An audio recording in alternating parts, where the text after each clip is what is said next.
Ambala ma'am लेकर के आएंगे। जी मैम। जी, ममता मशीनरी जो कि अभी 429 के पास में है।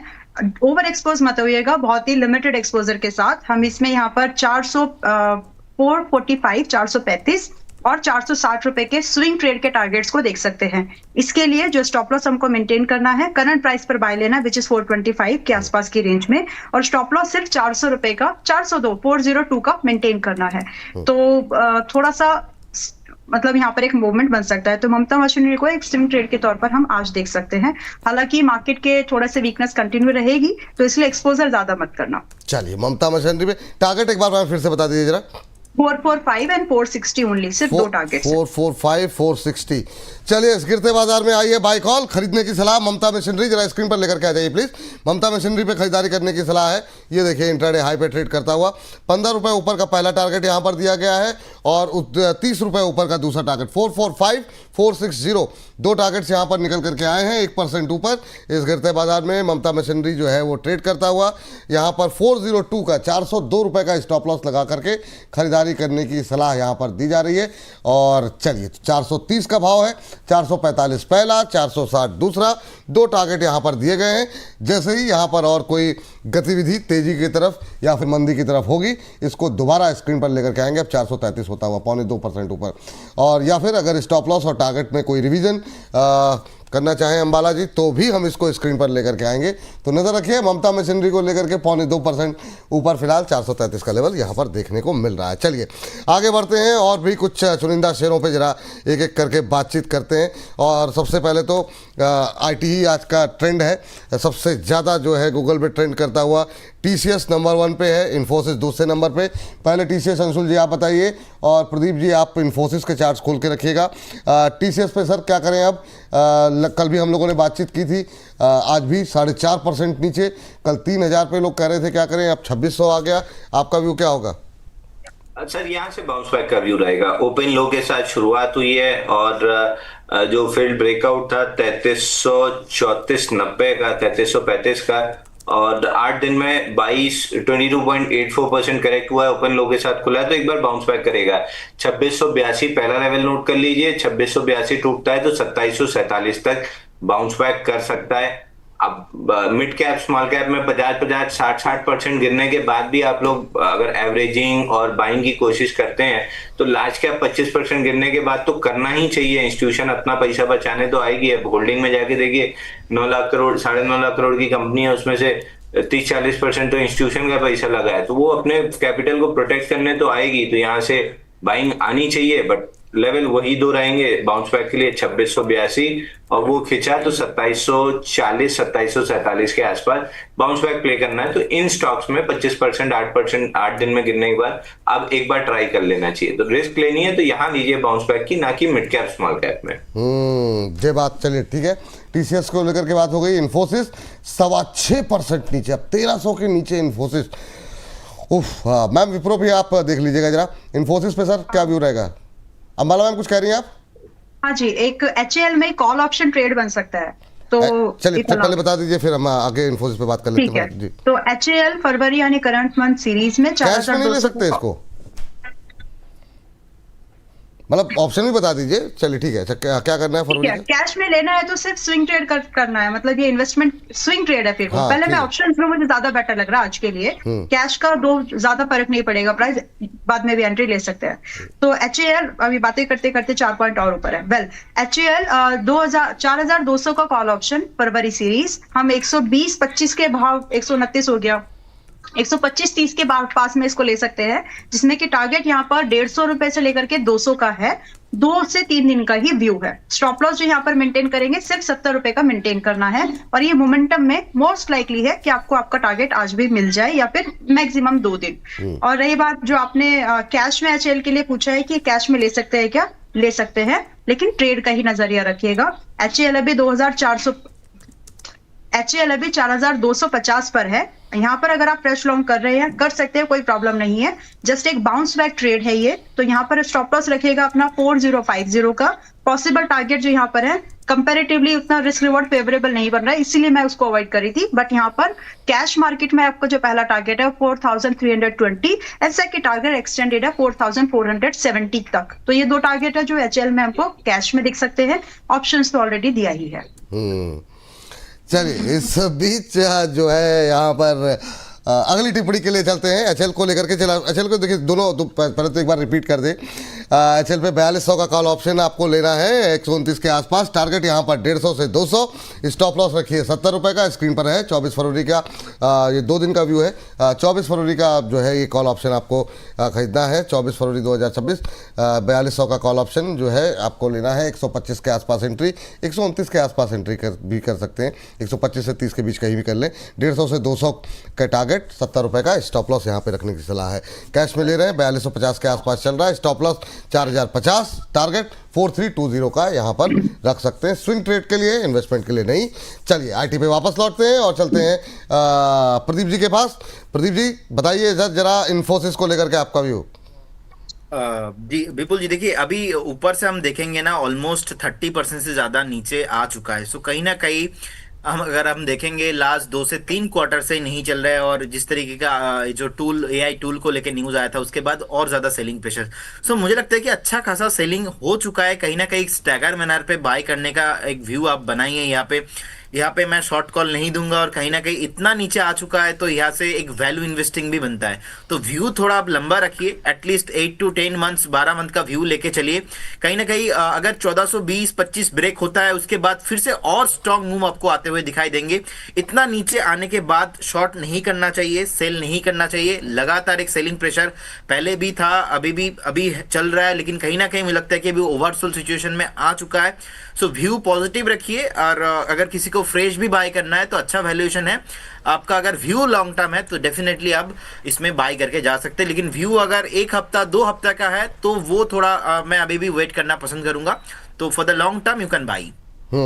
चलिए ये बात यहाँ पर निकल के आ रही है। और इस बीच चलते हैं जरा अगले ट्रेंडिंग स्टॉक्स पे जरा बातचीत कर लेते हैं। एक शेयर और था, HCL भी आज ट्रेंड में है। मैम खाली लेवल्स बता दीजिए HCL के, क्या करना चाहिए अभी HCL में। HCL tech? हाँ मैम जी। या लिमिटेड? नहीं HCL टेक। ओके जी। 1431 पर आया है। तो देखिए लाइन से एक ही बात बोल सकते हो कि मेरा तो व्यू ये है कि IT स्टॉक में आज के दिन मत खरीदो। हफ्ता 10 दिन आप वेट भी कर लेंगे तो कुछ जाएगा नहीं कुछ खास, बस आपको और क्लैरिटी मिल जाएगी। और क्या ये डर है कि ये वाले जो भाव अभी हैं ये मिस हो जाएंगे? मिस नहीं होने वाले हैं, थोड़ा बहुत ऊपर जाएगा और वापस इसी भाव पर आपको मिलेंगे, but with a more clarity. तो रही इस चीज को लेकर के HCL टेक, मैं एक रेंज आपको बता सकती हूँ कि हम इसमें खरीदारी कहां पर कर सकते हैं। अभी 1431 पर है। To me it's a good buy as close to 1350। तो थोड़ा बहुत डिक्लाइन और बाकी है, लगभग 50 से 70 पॉइंट ही। आप उसके लिए थोड़ा सा वेट कर लीजिए, ज्यादा वेट नहीं करना पड़ेगा आपको, मुश्किल से 3 या 4 दिन एट मैक्स। और उस बीच में आपको लगेगा कि ये पुल बैक करके ऊपर जा रहा है, हमसे मिस हो गया, वो फोमो लाने की जरूरत नहीं है। ये भाव आना चाहिए, मोस्ट लाइकली आ जाएगा, वहां पर आप खरीदारी कर सकते हैं। And once this range gets triggered 1250 should be और stop loss with the expectation कि आपको यहाँ पर कम से कम 1500 से लेकर के 1600 के टारगेट मिल जाएंगे।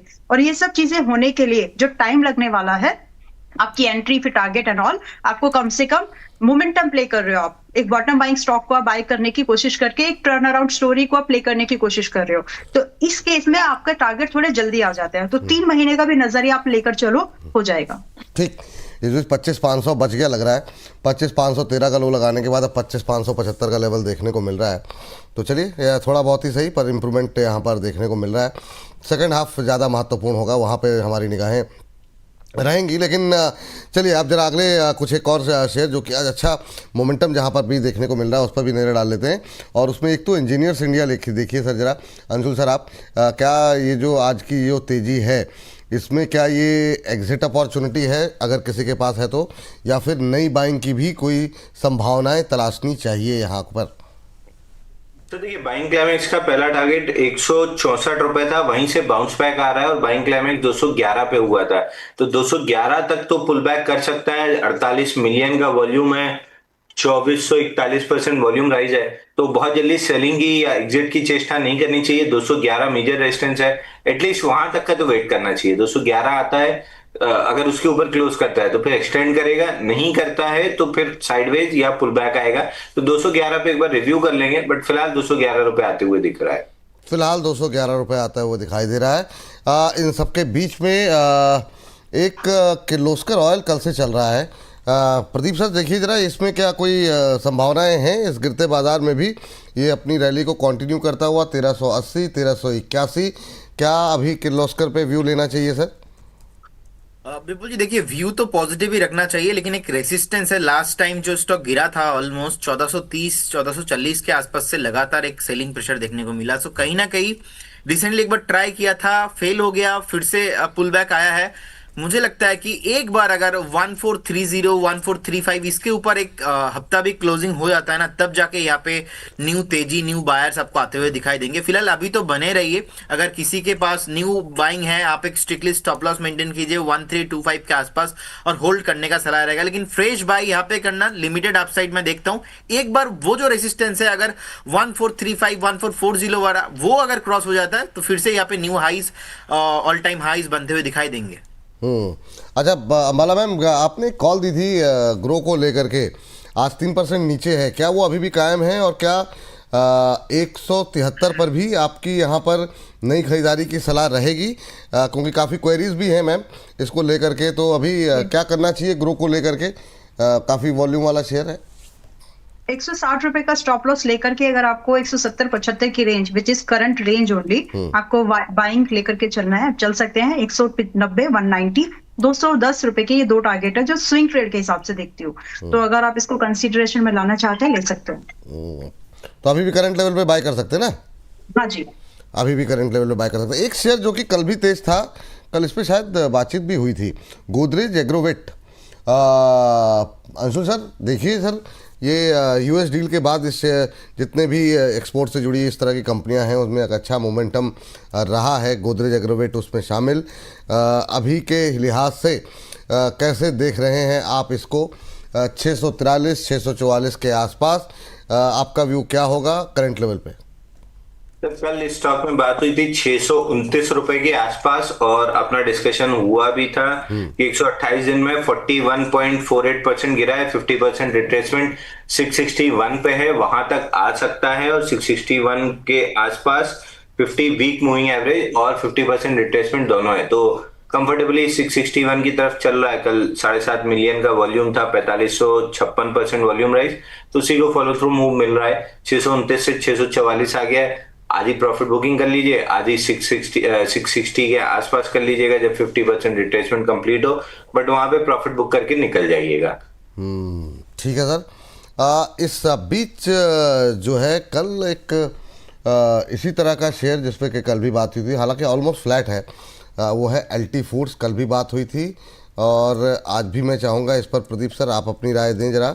एलटी फूड्स को लेकर के 430 के आसपास चल रहा है और 432 का हाई लगाया है। क्या ये इसमें संभावनाएं हैं कि ये अपने 52 वीक हाई की तरफ बढ़ सकता है? एक महीने में 14-15% चला है सर ये। बिल्कुल जी, बिल्कुल। अगर किसी के पास भी पोजीशन है, मुझे लगता है कि बने रहना चाहिए। जिस तरीके का चार्ट हमें यहाँ पे देख रहे हैं कि 429 के आसपास का प्राइस अभी चल रहा है। नेक्स्ट जो रेसिस्टेंस है वो बेसिकली 478 480 के रेंज पे है, उससे पहले नहीं है। तो सीधा सीधा कुछ भी रेसिस्टेंस नहीं लग रहा है चार्ट, वीकली चार्ट में। सो 480 के टारगेट के लिए आपको बने रहना चाहिए। नेक्स्ट जो टारगेट होगा वो बेसिकली 520 के आसपास होना चाहिए। सो अगर किसी के पास पोजीशन है, डेफिनेटली आप बने रहिए। करेंट जोन से हम बाय भी करके जा सकते हैं, क्योंकि फंडामेंटल स्ट्रक्चर भी बहुत ही यहाँ पे स्ट्रॉन्ग, लास्ट पास्ट में भी हमने देखा है कुछ क्वार्टर का रिजल्ट, वो भी बहुत बढ़िया है। तो अगर किसी के पास पोजीशन है यहाँ पे 380 के रेंज पे एक स्टॉप लॉस मेंटेन कीजिए, बने रहिए। 460 और उसके बाद 520 एंड अबव आपको ऑल टाइम हाई भी यहाँ पे पर्टिकुलर स्टॉक्स में आते हुए दिखाई देंगे। अगली कंपनी है मुथूट फाइनेंस, 11% नीचे रिजल्ट आए हैं यहाँ पर। हालांकि रिजल्ट ठीक थे, इतने ख़राब नहीं थे जितना बुरी तरह टूटा है ये। 95% कब डबल हो गया मुनाफा, अब क्या चाहिए? मतलब ऑलमोस्ट एनआईआई में भी 64% की ग्रोथ रही है, लेकिन बाज़ार की एक्सपेक्टेशन पे शायद खरा नहीं उतरा। देखना होगा इसमें कोई वन टाइम इनकम तो नहीं है। हालांकि रेवेन्यू इस तरीके से बढ़ा है। एवीएम भी अगर हम देखें 48% बढ़ी है। मुथूट फाइनेंस, हालांकि जिस तरीके से मतलब एक्सपेक्टेशन शायद यहाँ पर ज़्यादा होगी। अंबाला मैम, आपका व्यू क्या है मुथूट फाइनेंस को लेकर के? आज की ये गिरावट, क्या कोई अपॉर्चुनिटी हो सकती है या आपको लगता है कि नहीं, अभी तो बस आगाज़ हुआ है? नहीं, आगाज जैसे सिचुएशन नहीं लगती इसमें। मतलब ये एक स्टेबल कैटेगरी का ही स्टॉक है, पोर्टफोलियो में रखने लायक है। अगर गिर के थोड़ा बहुत मिले और अच्छे भाव पर, मुझे लगता है कि अभी आपको 3620 पर जो आया है, in my opinion it is going to test 3300 से लेकर के 3200 की रेंज को इसको टेस्ट करना है। एंड एक लॉन्ग टर्म इन्वेस्टमेंट जितना हो सके 200 दिन के मूविंग एवरेजेस के पास बनाएंगे तो आपका रिस्क छोटा हो जाता है और आप उन पोजीशंस को होल्ड भी कर सकते हैं विद अ व्यू कि आपको 1 साल रखना है। तो अभी 3620 पर है, थोड़ा सा रुक जाइए, 3300-200 की रेंज में आएगा, थोड़े दिन रुकेगा भी, वहां पर आप बाइंग ले सकते हैं। और रही बात स्टॉप लॉस, तो 2900 का स्ट्रिक्ट स्टॉप लॉस मेंटेन करिएगा अपने लॉन्ग टर्म पोजीशंस के लिए भी, जिसमें कि आपको जो टारगेट है, क्योंकि 1 ईयर का व्यू लेकर आप चल रहे हो, तो आप मिनिमम जो टारगेट आप यहाँ पर देखिए 4200 और 4700, ये 2 टारगेट्स हैं। 1 ईयर के व्यू से आप इनको रख सकते हैं, देख सकते हैं। करंट प्राइस पर अग्रेसिव अगर आप हैं और आपको ये लग रहा है कि आपके पास ऑलरेडी पोर्टफोलियो के हिसाब से है, मतलब ट्रेडिंग के हिसाब से नहीं, आप इसमें ऑलरेडी पोर्टफोलियो के हिसाब से हैं, तो आप ज्यादा से ज्यादा आप समझे कि इसमें 11% का डिप और है, तो are you able to manage it? क्योंकि वही भाव के आसपास एवरेज करना चाहिए, यहाँ करंट प्राइस पर नहीं। ठीक। अच्छा, ये जो हम लोगों की चर्चाएं हुई हैं, अब उस पर प्रतिक्रियाएं काफ़ी सारी आनी शुरू हो गई है। हाँ, तो श्रुति जी कह रही हैं, तुम्हारी फाइलों में गांव का मौसम गुलाबी है, तुम्हारी फाइलों में गांव का मौसम गुलाबी है, मगर ये आंकड़े झूठे हैं, ये दावा किताबी है। मुझे समझ में नहीं आ रहा है गवर्नमेंट की निंदा करने में आप लोग इतना डरते क्यों हैं। और ये